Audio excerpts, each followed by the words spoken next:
La copa de vino se rompió justo cuando ella dijo su nombre. No tropezó, no la golpeó nadie. Simplemente la dejó en la encimera de la cocina y el cristal estalló como si algo dentro se hubiese tensado demasiado. A mí me pareció una señal. Pero claro, en ese momento todavía no sabía nada. Lo único que vi fue cómo Irene se agachaba a recoger los cristales, con esa tranquilidad que tienen las personas que están acostumbradas a mentir sin pestañear. Todo empezó ese sábado. Estábamos invitados a la cena de cumpleaños de un compañero suyo del trabajo, alguien a quien yo no conocía. Cuando llegamos al restaurante, me sorprendió lo bien que iba vestida. No porque no se arregle nunca, sino porque llevaba ese vestido negro con la abertura en la pierna que solo usaba cuando quería impresionar a alguien. Yo me dije que era por el evento, que no había por qué sospechar. Entramos, saludamos, todo bien. Un grupo de unas 15 personas. Yo me senté a su lado, pero ella se cambió de sitio al momento porque no veía bien la cara de Laura, una de sus compañeras. Me pareció una tontería, pero no dije nada. Entonces llegó él. No sé cómo explicártelo, pero cuando ese tipo entró al salón, algo en el ambiente cambió. No por él, que era un tío normal, de esos que parecen simpáticos y seguros de sí mismos. Era por ella. Irene se giró tan rápido al oír su voz que me pareció ver un brillo en los ojos que no era para mí. Y cuando se abrazaron, sí, se abrazaron, no fue un saludo cualquiera. Fue de esos abrazos largos, con las manos en la cintura, y esa sonrisa contenida que se regalan los que ya se han tocado antes. No soy celoso. O al menos no lo era. Pero ahí me saltó una alarma que no había sentido nunca. No era un presentimiento vago. Era una certeza sin pruebas. Ella no me lo había dicho, pero ese tal Marcos, así se llamaba, no era solo un compañero. Era algo más. Lo supe en ese segundo. Durante la cena, la observé. No hablé mucho.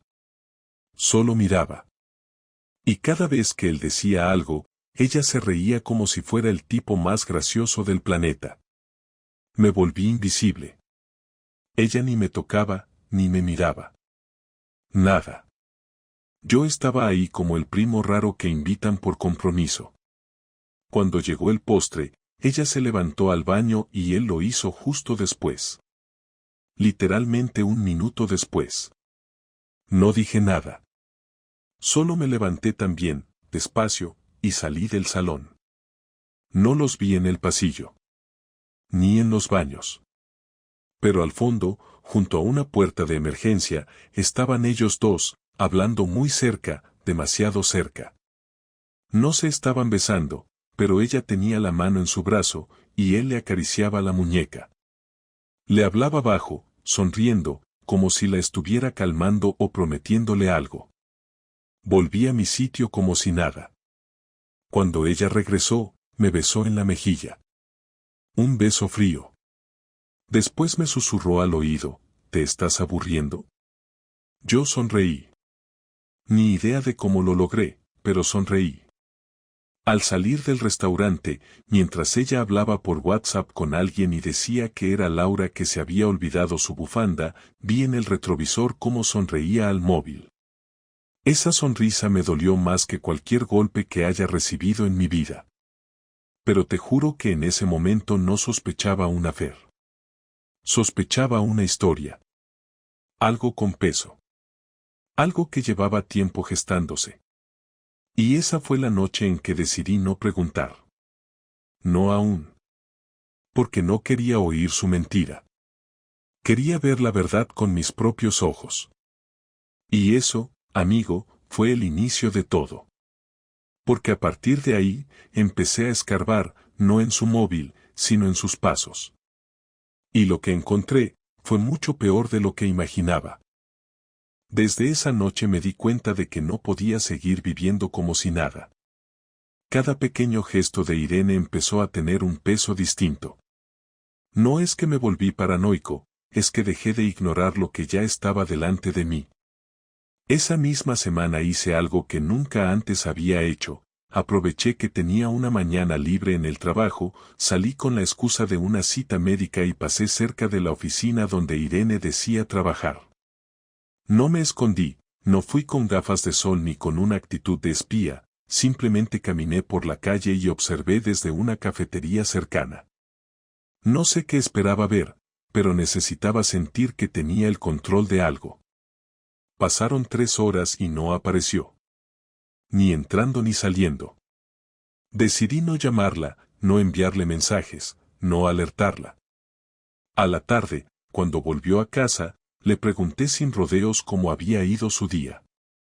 Me dijo que normal, muchas llamadas, mucho estrés. Yo asentí y le ofrecí prepararle una copa de vino.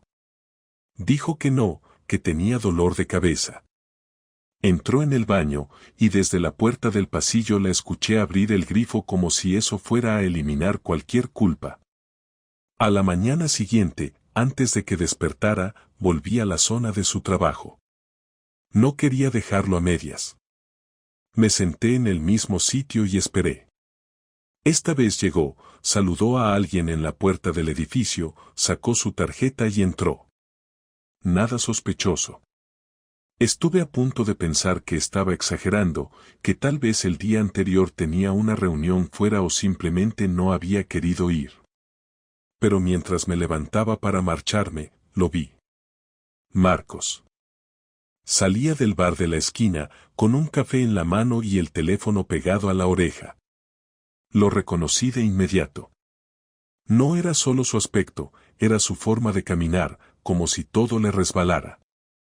Se quedó apoyado en la farola, riéndose solo, y luego miró hacia el edificio donde estaba Irene. No entró. Se quedó allí 10 minutos más, luego se dio media vuelta y se fue. No le conté nada a nadie. Ni a mis padres, ni a mis amigos. No quería consejos, no quería que nadie interfiriera. Esto era algo entre ella y yo, aunque ella todavía no lo supiera. Esa tarde, cuando llegó a casa, preparé cena como si nada. Pasta, vino, música de fondo. Irene actuó normal, incluso hizo una broma sobre que últimamente cocinaba mejor. Le pregunté qué tal el día y respondió que había estado encerrada en una reunión interna de estrategia, muy pesada. Esa fue la palabra exacta, estrategia. Me costó no escupirle la comida. No dije nada. Solo la miré y asentí. Durante las siguientes 2 semanas cambié mi rutina. Entraba más temprano al trabajo, salía antes y dedicaba parte de mis tardes a observar desde lejos. Me volví predecible para ella, pero imprevisible en mis movimientos. Y funcionó. Un miércoles la vi subir al coche de Marcos. No era un taxi, no era un Uber, no era una coincidencia. Ella subió al asiento delantero, con una sonrisa y un gesto de confianza que no era de una simple amistad. Lo vi todo desde mi coche, a medio bloque de distancia. No había dudas. No necesitaba verla besándose con él, ni entrando a su casa. Solo bastó esa escena, esa fluidez entre ellos, ese lenguaje sin palabras que tienen los que llevan tiempo viéndose a escondidas. Esa noche, cuando volvió a casa, yo ya estaba acostado. Fingí estar dormido. La escuché entrar sigilosamente, dejar las llaves sin hacer ruido, sacarse los zapatos en el pasillo, pasar por el baño antes de acostarse. Se metió en la cama con suavidad, como quien intenta no despertar al otro. Pero yo no dormía. No podía. Al día siguiente no fui a trabajar. Llamé diciendo que tenía un tema personal urgente. No sabía exactamente qué iba a hacer, pero sabía que no podía seguir sin actuar. Empecé por revisar las cuentas bancarias conjuntas, los movimientos con tarjeta. Todo parecía limpio, lo cual no me tranquilizó en absoluto, porque los que engañan bien saben cómo hacerlo. Busqué un investigador privado en Madrid, porque no quería a alguien de aquí que pudiera cruzarse con conocidos. Le expliqué el caso sin adornos, no tengo pruebas directas, pero tengo certezas. Me dio presupuesto y le dije que sí. Me pidió una foto de ella y la matrícula del coche. Se lo envié todo. Me dijo que en unos días me contactaría. Mientras tanto, en casa, todo parecía normal. Irene incluso estaba más cariñosa, como si el sentirse impune le diera ganas de jugar a la esposa perfecta. Me preguntaba si quería ver una serie, si me apetecía salir a caminar, incluso propuso visitar a mis padres el domingo. Yo aceptaba todo. No por miedo, sino por estrategia. Quería que se relajara, que bajara la guardia, que creyera que no pasaba nada. La culpa no la hacía más distante, la hacía más amable. Curioso. 3 días después, el investigador me llamó. No por teléfono. Me escribió por Telegram, como le pedí. Tenemos material, ¿quieres que te lo envíe todo junto o prefieres ir viendo? Le dije que de una vez. Me mandó una carpeta comprimida. Al abrirla, casi me caigo de la silla. No eran fotos de un beso ni de una cama. Eran peores. Eran imágenes de Irene y Marco saliendo de un hotel de las afueras. Imágenes en días distintos. A veces de mañana, a veces de tarde. Siempre con la misma actitud. Ella bajando la cabeza al salir, él sacando el móvil del bolsillo, como si no pudiera esperar ni un minuto más para retomar la normalidad. No sentí rabia. Sentí algo mucho peor, vacío. Una sensación de haber estado viviendo en una mentira cuidadosamente mantenida por ella. Una vida montada como una obra de teatro en la que yo era el único que no tenía el guión. Guardé las fotos, las imprimí, las metí en un sobre, y las escondí en el maletín del trabajo. Esa noche dormí en el sofá. Dije que me dolía la espalda. Ella no insistió. Yo creo que sabía, en el fondo, que algo estaba a punto de explotar. No dormí esa noche. Me quedé en el sofá mirando el techo, oyendo cada ruido mínimo de la casa, el goteo de la cisterna, el crujido de la madera, los pasos de Irene cuando fue al baño a las 3 de la mañana. Pensé en 1000 maneras de enfrentarla, desde una conversación tranquila hasta gritarle todo lo que sabía en su cara, pero ninguna me convencía porque cualquier cosa que dijera no cambiaría el hecho de que ya había cruzado una línea. Cuando amaneció, preparé café y me senté en la mesa con el sobre que contenía las fotos. No lo abrí, lo dejé a un lado. Ella bajó con cara de sueño, con el pelo recogido y esa expresión de quien aún no sabe que su vida está a punto de cambiar. Dijo buenos días como si todo siguiera igual, se sirvió un poco de leche y entonces le pedí que se sentara. Le dije que teníamos que hablar. No preguntó de qué. Simplemente se sentó, con una calma que me pareció fingida. Saqué el sobre y lo puse frente a ella. No lo abrí. Solo lo dejé ahí, en medio de la mesa. Le dije que lo abriera ella. Lo miró sin tocarlo, frunció el ceño y preguntó qué era. Respondí que eran fotografías.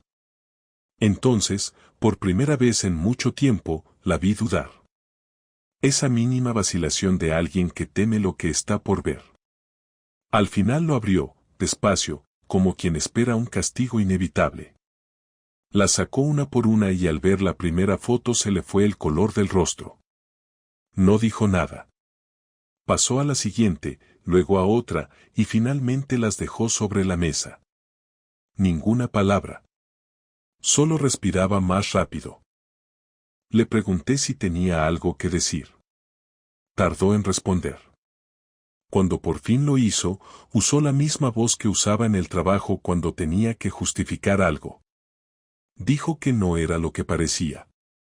Me reí, sin ganas, porque esa frase era demasiado vieja para sonar creíble. Le dije que no me tratara como a un idiota. Ella se quedó callada un momento y luego soltó que llevaba tiempo sintiéndose mal, que entre nosotros las cosas no iban bien, que yo estaba distante y que Marcos era solo alguien que la escuchaba. No gritó, no lloró, hablaba con esa frialdad que duele más que cualquier insulto. Dijo que no había sido algo planeado, que simplemente ocurrió. Me quedé mirándola, intentando entender cómo alguien podía decir simplemente ocurrió sobre algo que destruye un matrimonio. Le pregunté si me había mentido cada vez que salía a reuniones, si alguna vez había pensado en cómo me haría sentir saberlo. Bajó la mirada y admitió que sí, que sabía que estaba mal, pero que no podía parar. Esa frase me quedó grabada. No podía parar. Como si se tratara de una adicción y no de una decisión. Me levanté de la mesa, caminé por la cocina y tuve que apoyar las manos en la encimera para no temblar. Ella se levantó detrás de mí y me tocó el brazo, como si aún tuviera derecho a hacerlo. Me giré y le dije que no volviera a ponerme una mano encima. No grité, pero la manera en que lo dije la hizo retroceder. Intentó justificarse. Dijo que yo había cambiado, que antes era más cercano, que trabajaba menos, que ya no la miraba igual. Le respondí que claro que había cambiado, que los años cambian a todos, pero que yo nunca había dejado de ser leal. Ella entonces lloró, pero eran lágrimas sin peso, automáticas, de esas que salen porque se espera que salgan. Dijo que no quería perderlo todo, que lo que tenía conmigo seguía siendo importante. Le pregunté si también era importante acostarse con otro mientras me decía que me amaba. No respondió. Solo dijo lo siento. Esa palabra me dio rabia. Lo siento, repetí. Eso es todo, después de romperlo todo, ¿solo lo sientes? Me miró y me dijo que no sabía qué más podía decir. Le contesté que podía empezar por la verdad completa. La verdad completa llegó en fragmentos. Me contó que había empezado hacía 3 meses, que al principio eran mensajes y cafés, que después una tarde no volvió a casa porque estuvieron en un hotel. Lo dijo así, sin rodeos, y sentí un golpe en el estómago. Me explicó que no fue solo sexo, que con él se sentía viva, escuchada, que le hacía sentir que aún podía gustar. No la interrumpí, la dejé hablar, porque necesitaba escuchar todo, aunque doliera. Dijo que no pensaba dejarme, que no quería separarse, pero que tampoco sabía cómo cortar con él. Me di cuenta entonces de que no había arrepentimiento real, solo miedo a las consecuencias. Le dije que no íbamos a hacer teatro, que no pensaba seguir fingiendo un matrimonio por apariencias. Le dije que quería que recogiera sus cosas y se fuera a casa de sus padres o a donde quisiera, pero que esa misma semana no quería verla aquí. Se echó a llorar otra vez, esta vez más fuerte. Dijo que por favor lo pensara, que podíamos intentarlo, que no quería perder la casa, los amigos, la rutina. Le respondí que todo eso ya lo había perdido ella cuando decidió cruzar esa línea. Se arrodilló junto a mí y me suplicó que no tomara decisiones en caliente. Me aparté, le pedí que se levantara, que no hiciera espectáculo. Durante esa conversación no hubo golpes, ni gritos, ni platos rotos. Solo 2 personas destruidas en una cocina. Me ofrecí a dormir otra vez en el sofá y le dije que tenía hasta el domingo para irse. Ella dijo que no tenía dónde ir, que no podía aparecerse en casa de sus padres con esa historia, que no quería que la juzgaran. Le contesté que no era mi problema. Esa frase la hizo reaccionar. Me miró con una mezcla de rabia y desesperación. Dijo que yo era cruel, que no entendía lo que la había llevado a eso. Le respondí que sí lo entendía, que simplemente no lo compartía. El resto del día fue un silencio tenso. Ella se encerró en el dormitorio. Yo salí a caminar sin rumbo. Me encontré en un parque y me senté en un banco sin saber qué hacer. Pensé en si quería salvar el matrimonio o si ya estaba todo perdido. Recordé los primeros años juntos, las cenas improvisadas, los planes de viaje que nunca hicimos, las noches sin dormir por hablar de cualquier tontería. Todo eso se sentía como una historia ajena, como si perteneciera a otra pareja. Cuando volví a casa ya era de noche. Ella seguía en el dormitorio, las luces apagadas. No intenté hablarle. Al día siguiente se levantó temprano y empezó a guardar cosas en una maleta. No dijo nada. Me miró una vez y me pidió que al menos la dejara quedarse hasta el fin de mes, que necesitaba buscar piso. No respondí. Se lo permití solo por evitar una escena. Pasó los días casi sin hablarme. Dormíamos en habitaciones separadas, comíamos en horarios distintos, éramos dos desconocidos compartiendo techo. Cada vez que la veía cruzar el pasillo sentía una mezcla de asco y tristeza. Ella intentó varias veces iniciar conversación, pero siempre terminaba diciendo lo mismo, que se había equivocado, que no había querido hacerme daño. Me cansé de escuchar las mismas frases vacías. El sábado, mientras recogía su ropa del tendedero, se me acercó y dijo que Marcos la había estado llamando, que no sabía qué hacer, que tenía miedo de que él contara cosas. Me reí con amargura y le dije que ese ya no era mi problema, que ahora tendría que enfrentarse a todo lo que había provocado. Me preguntó si pensaba divorciarme. Le dije que sí, que ya había hablado con un abogado y que no había vuelta atrás. Se quedó quieta unos segundos y luego me dijo que yo también la había fallado, que no era el hombre que ella necesitaba. Esa fue su última excusa. Esa noche dormí por primera vez en la cama matrimonial, solo. El espacio vacío al lado era un recordatorio constante de todo lo que se había ido.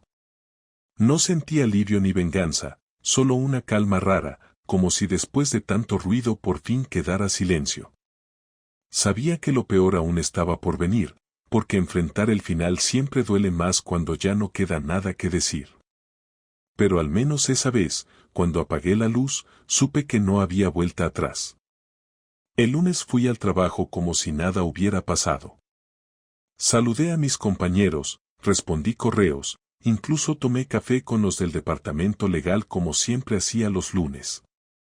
Me sorprendí a mí mismo actuando con tanta naturalidad, pero creo que tenía que hacerlo para no venirme abajo. Ya no pensaba en Irene con rabia, sino con una frialdad que me asustaba un poco. Había pasado de la tristeza al rechazo completo en cuestión de días, y no sabía si eso era bueno o una forma de no enfrentar lo que sentía. El abogado que había contactado por correo me respondió y me citó para el miércoles a las 6 de la tarde. Le dije que estaría ahí. No quería más vueltas, ni dudas, ni silencios incómodos. El proceso tenía que empezar ya. Esa misma noche, mientras cenaba solo en la cocina, Irene bajó con una carpeta en la mano. Me preguntó si podíamos hablar. Le dije que se sentara. Me explicó que había empezado a buscar pisos, pero que necesitaba acceso a los fondos de la cuenta conjunta para pagar el depósito. Le pregunté si de verdad pensaba que después de lo que había hecho podía seguir usando el dinero como si nada. Me respondió que también era su dinero, que no quería problemas, que solo necesitaba ayuda por un par de semanas. Le contesté que no pensaba ponerle las cosas fáciles, que si quería libertad para hacer lo que le diera la gana, también tenía que aprender a lidiar con las consecuencias. Me miró con desprecio y dijo que yo no era la víctima perfecta que creía ser, que también había contribuido a que la relación se deteriorara. No respondí. No tenía sentido discutir más. Le dije que vería con el abogado cómo proceder, y que si necesitaba algo, que lo pidiera por escrito. Al día siguiente, decidí hacer algo que llevaba tiempo evitando, hablar con su familia. Sabía que tarde o temprano la historia iba a salir, y prefería que se enteraran por mí antes que por ella. Llamé a su madre y le pedí que quedáramos a tomar algo en un bar tranquilo cerca de su casa. Fue una conversación incómoda desde el principio. Su madre, que siempre había sido cercana conmigo, me notó tenso y me preguntó si había pasado algo grave. Le conté todo sin rodeos. Le expliqué que Irene me había engañado durante meses, que había pruebas, que ella lo había admitido y que yo ya había iniciado los trámites del divorcio. Al principio se mostró incrédula, incluso me preguntó si estaba seguro. Le mostré una de las fotos que llevaba impresa, y entonces se quedó callada. Me dijo que no sabía qué decir, que Irene siempre había sido impulsiva, pero que nunca pensó que llegaría a eso. Le agradecí por escucharme y le dejé claro que no quería interferencias, ni opiniones, ni que nadie intentara convencerme de cambiar de decisión. Cuando volví a casa, Irene ya sabía que había hablado con su madre. Me lo soltó en cuanto crucé la puerta, con una mezcla de reproche y furia. Me dijo que había cruzado una línea, que no tenía derecho a involucrar a su familia. Le respondí que si no quería que se enteraran, no debería haber hecho lo que hizo. Ella se encerró en el cuarto y no salió en toda la noche. El miércoles, fui al despacho del abogado con una carpeta llena de documentos, correos impresos, copias de movimientos bancarios y las fotos que el investigador me había entregado. El abogado, un tipo serio de unos 50 años, revisó todo con atención y me explicó las posibilidades. Me dijo que, con esas pruebas, la separación podía gestionarse sin obligación de compensación económica por mi parte, que incluso podía pelear por una parte mayor del valor de la vivienda si jugábamos bien las cartas. Le dije que no buscaba arruinarla, que solo quería cerrar esta etapa y seguir con mi vida. Me sugirió que, antes de presentar la demanda, le ofreciera un acuerdo para ver si aceptaba evitar el juicio. Me pareció razonable. Esa noche, redacté un documento simple, con la ayuda del abogado, en el que le proponía dejarle una parte del dinero en la cuenta, permitirle quedarse con el coche, y que en 3 semanas desocupara la casa. Lo imprimí y se lo dejé en la mesa de la cocina con una nota: si estás de acuerdo, fírmalo. Si no, nos vemos en el juzgado. Al día siguiente, cuando desperté, el documento seguía ahí. No había firma, ni nota, nada. Me fui al trabajo sin decirle nada. A mediodía me llegó un mensaje suyo: necesitamos hablar del acuerdo. Hay cosas que no puedo aceptar. Le respondí que no había nada que discutir, que si no firmaba, todo iría por vía legal. Me respondió con otro mensaje más largo diciendo que no entendía cómo podía ser tan frío, que después de tantos años merecía algo más que una nota. No le respondí. El viernes por la noche recibí una llamada que no esperaba. Era Marcos. Reconocí su voz de inmediato porque lo había escuchado en uno de los audios que venían en los archivos del investigador.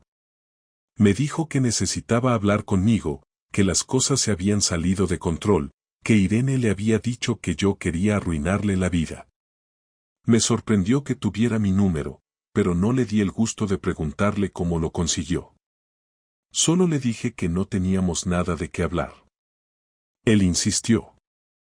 Dijo que Irene le había dicho que yo estaba obsesionado, que estaba manipulando la situación. Le colgué. No porque me asustara, sino porque no estaba dispuesto a jugar ese juego. Le conté a Irene que su amante me había llamado. Al principio fingió sorpresa, luego dijo que lo sentía, que no sabía que él haría algo así.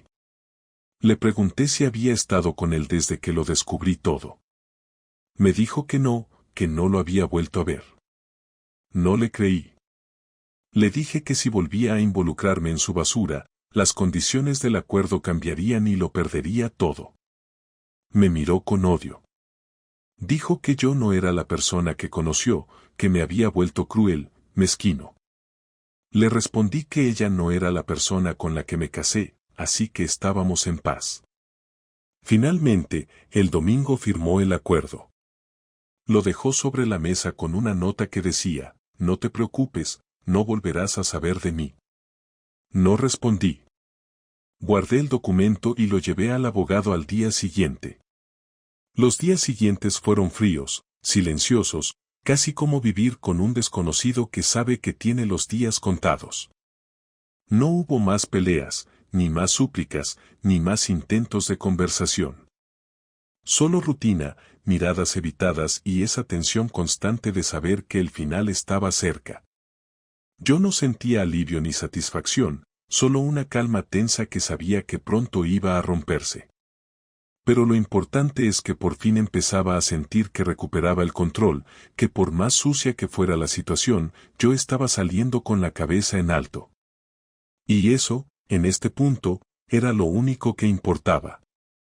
El viernes por la mañana ella se fue. No avisó, no dijo adiós, no mandó un mensaje. Simplemente desapareció de la casa como si no hubiera vivido aquí los últimos 10 años. La maleta que tenía en la entrada ya no estaba, las perchas del armario aparecieron vacías, y en el baño solo quedó su cepillo de dientes, como si lo hubiera dejado a propósito para provocar una reacción. No me molesté en escribirle, ni preguntarle si había llegado bien ni si pensaba venir por el resto de sus cosas. Para mí era irrelevante. En ese momento ya estaba completamente fuera de mi vida, aunque el proceso legal todavía estuviera en marcha. Lo que me sorprendió fue lo rápido que todo se apagó. No hubo escena final, ni insultos, ni lágrimas. Solo una desaparición. Como si la historia hubiera terminado sin aplausos, sin testigos, sin cierre real. El sábado, después de tanto tiempo, decidí salir. No para distraerme ni para empezar una vida nueva. Simplemente necesitaba no estar dentro de esta casa. Fui al bar de siempre, donde solía tomar algo con mis amigos antes de que todo esto se desmoronara. Me senté en la barra y pedí una cerveza. Me saludaron algunos conocidos, pero nadie preguntó nada. Al parecer, la noticia aún no había salido de la casa. Mejor. No tenía ganas de contar nada, ni de repetir los detalles. Solo quería sentir que el mundo seguía girando, aunque mi vida estuviera detenida. Mientras bebía, me puse a pensar en cómo había llegado hasta ahí. Recordé todas las veces que ignoré señales, que justifiqué actitudes, que me tragué el malestar para no hacer olas. Me di cuenta de que en parte había sido cómplice de todo, no por apoyar lo que hizo, sino por quedarme callado durante años en los que el vínculo se había ido muriendo poco a poco. Volví a casa pasadas las 11. Todo estaba igual. Silencio, orden, una tranquilidad que en otro momento habría agradecido. Subí al dormitorio y me di cuenta de que ya no olía a su perfume, ya no quedaban restos de maquillaje en el baño, ni ropa interior fuera de lugar. Solo yo, mi cama, y un silencio total.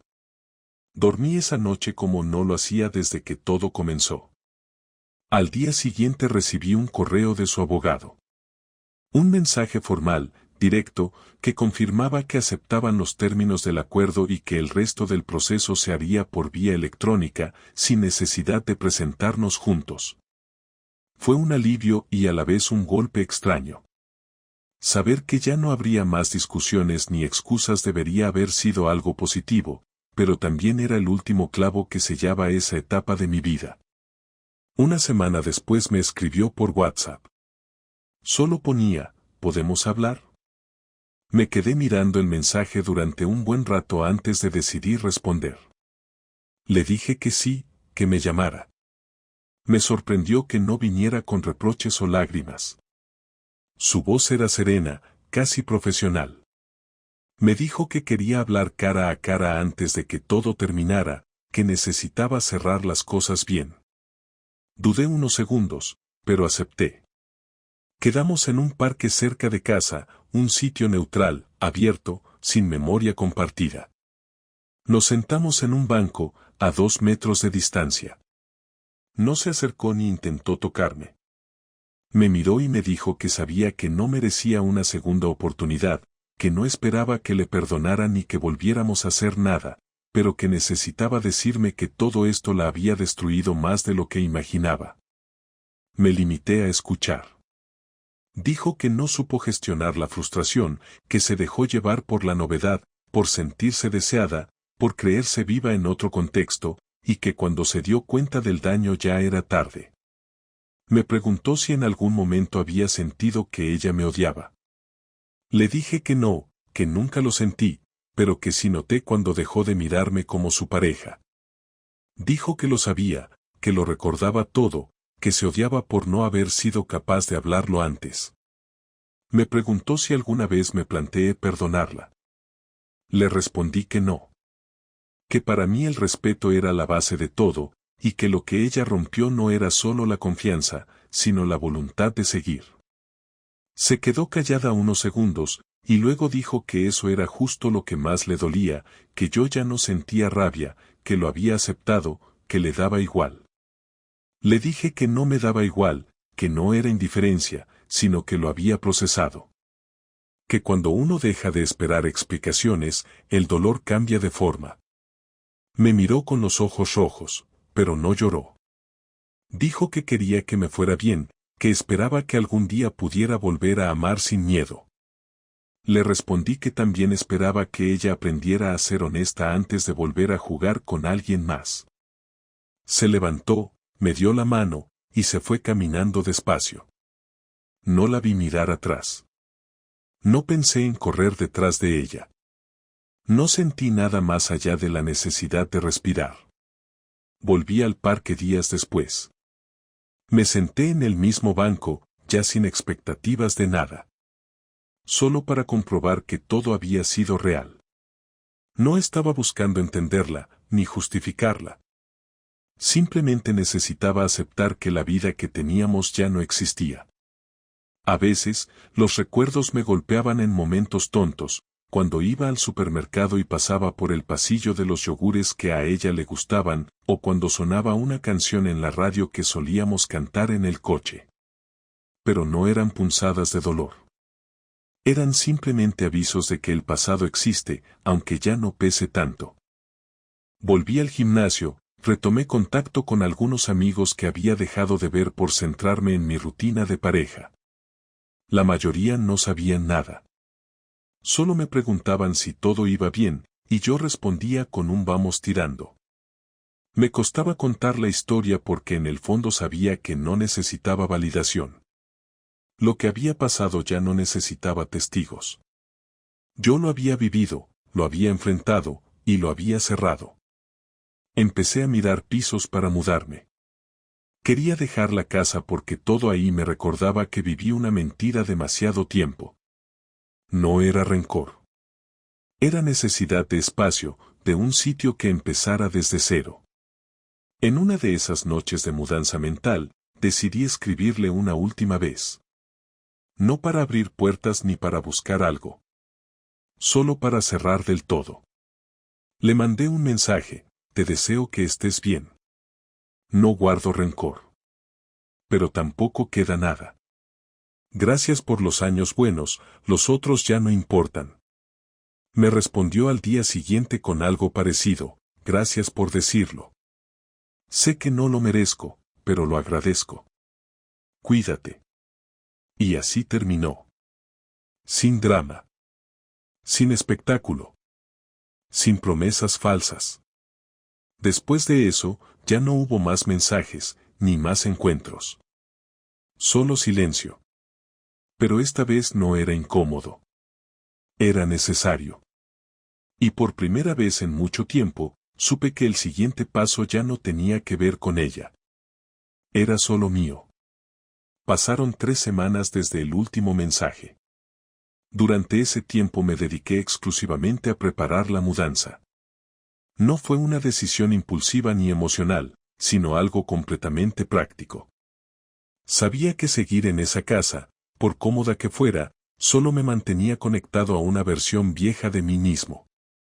La compramos juntos, la decoramos juntos, la llenamos de rutinas que ya no existían. Incluso el silencio en los pasillos tenía su forma de recordarme que durante mucho tiempo compartí mi vida con alguien que ya no era parte de ella.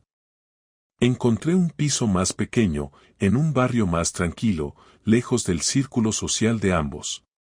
No me interesaba encontrarme con conocidos en la panadería ni tener que dar explicaciones cada vez que saliera al portal. Solo quería empezar desde cero sin interrupciones ni comentarios de nadie.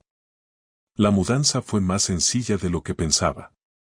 No porque no doliera, sino porque había aprendido a cortar vínculos sin desgarrarme. Dejé los muebles grandes, Me llevé lo justo, guardé algunos libros, ropa, mis herramientas, documentos importantes y poco más. Las fotos las metí en una caja que no abrí, pero no tiré. No por apego, sino porque aún no había decidido qué hacer con ellas. Podía donarlas, quemarlas o simplemente olvidarlas en un armario. No tenía prisa. El día que me fui, miré por última vez el salón vacío, y por un segundo esperé sentir algo, una punzada de nostalgia, una pequeña resistencia, pero no pasó nada. Cerré la puerta y no volví a mirar atrás. La primera semana en el nuevo piso fue rara. No tanto por la soledad, que ya conocía, sino por la sensación de no tener que justificar nada ante nadie. Podía entrar y salir cuando quisiera, comer lo que me diera la gana, dejar los platos sin lavar, dormir en el sofá o no dormir. Nadie preguntaba, nadie opinaba. Era una libertad nueva, una que no había pedido, pero que ahora entendía que necesitaba. Empecé a caminar más.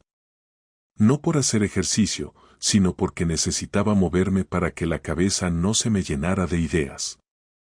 Descubrí cafeterías nuevas, librerías pequeñas, parques donde nadie me conocía. Volví a leer por gusto, algo que había dejado de hacer por falta de espacio mental. Hasta empecé a escribir un poco, algo sin pretensiones, solo notas sueltas sobre cosas que pensaba.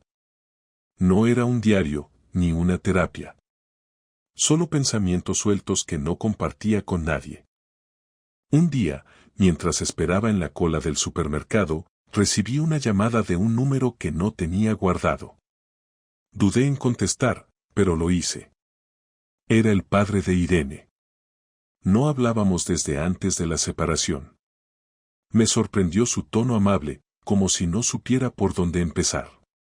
Me dijo que se había enterado de todo por su hija, que no quería entrometerse, pero que necesitaba hablar conmigo. Me pareció extraño, pero accedí a verlo. Quedamos en una cafetería a media tarde. Llegó puntual, pidió un café y me miró con una expresión seria pero contenida. Me dijo que no entendía por qué Irene había hecho lo que hizo, que él y su esposa estaban desilusionados, que nunca imaginaron que su hija fuera capaz de romper algo de esa manera. Le dije que yo tampoco lo imaginé, pero que ya no importaba. Lo que me dijo después fue lo que no esperaba. Me confesó que Irene le había contado que Marcos había terminado con ella pocas semanas después de que se fuera de casa. Que no le dio explicaciones, solo desapareció. Me quedé callado. No por pena, sino porque no sabía qué esperaba el que yo hiciera con esa información. Me dijo que ella estaba hundida, que no hablaba con nadie, que estaba yendo a terapia. Le respondí que me alegraba por ella, que si necesitaba reconstruirse era su problema, no el mío. Me preguntó si podía perdonarla. Le dije que no se trataba de perdón, que simplemente ya no había nada. Que aunque no hubiera aparecido ningún Marcos, el vínculo ya se había desgastado mucho antes. Que lo que pasó fue solo la evidencia final, no el inicio del problema. Me agradeció por escuchar y se despidió con un apretón de manos. Nunca más supe de él. No me volvió a llamar ni a escribir. Supuse que entendió que su hija ya no tenía lugar en mi historia. Durante las semanas siguientes volví a la normalidad. Empecé a ver más a mis amigos, algunos de ellos recién se enteraron de todo y me ofrecieron su apoyo, aunque lo que más valoré fue que no insistieran en analizar lo que había pasado. Había decidido no construir mi nueva etapa sobre el dolor de la anterior. No necesitaba explicarlo ni justificarlo. Cada uno lo vive a su manera y yo ya lo había vivido suficiente. El proceso legal terminó a final de mes. Me llegó una notificación por correo con los documentos finales. Firmé y los devolví. Era oficial. Estaba divorciado. No sentí alivio ni tristeza. Fue como cerrar una puerta que ya llevaba semanas abierta. Avancé sin mirar el documento más de lo necesario. Esa noche me compré una botella de vino, no para celebrar, sino porque me apetecía. Comí en silencio, miré una serie cualquiera y me acosté temprano. Dormí 8 horas seguidas. No soñé con ella, no desperté con ansiedad. Era una noche cualquiera. Y eso ya era una victoria. Un domingo por la mañana recibí un mensaje inesperado. Era de Marcos. Sí, otra vez. Esta vez el tono era distinto. Me dijo que necesitaba hablar, que era importante. Dudé durante unos minutos. Lo ignoré. No porque tuviera miedo, sino porque no tenía sentido. ¿Qué podía decirme ahora que me sirviera de algo? Volvió a escribir 2 horas después. Me dijo que Irene le había contado que yo ya estaba fuera de su vida, que él no había planeado nada de lo que pasó, que todo se le fue de las manos, que no había pensado en las consecuencias. Lo bloqueé. No iba a dar espacio a alguien que entró en mi vida por la puerta de atrás y ahora venía a limpiar su conciencia. Me pareció patético que necesitara redención cuando ya nadie se la pedía. Un día, mientras acomodaba una estantería en el nuevo piso, encontré la caja con las fotos. Me quedé mirándola. No la abrí. Bajé al contenedor más cercano y la tiré. No por rencor, sino porque ya no me interesaba conservar pruebas de algo que ya no existía. No necesito explicar mi historia con imágenes ni con recuerdos físicos. Todo lo que pasó está donde debe estar, en el pasado. Y ese pasado ya no me dirige ni me define. Volví a casa, me preparé un café y puse música. No pensé en nadie. No esperé mensajes. No me pregunté qué habría pasado si todo hubiera sido distinto. Por primera vez en muchos meses, tenía la cabeza en el presente. Y eso era suficiente.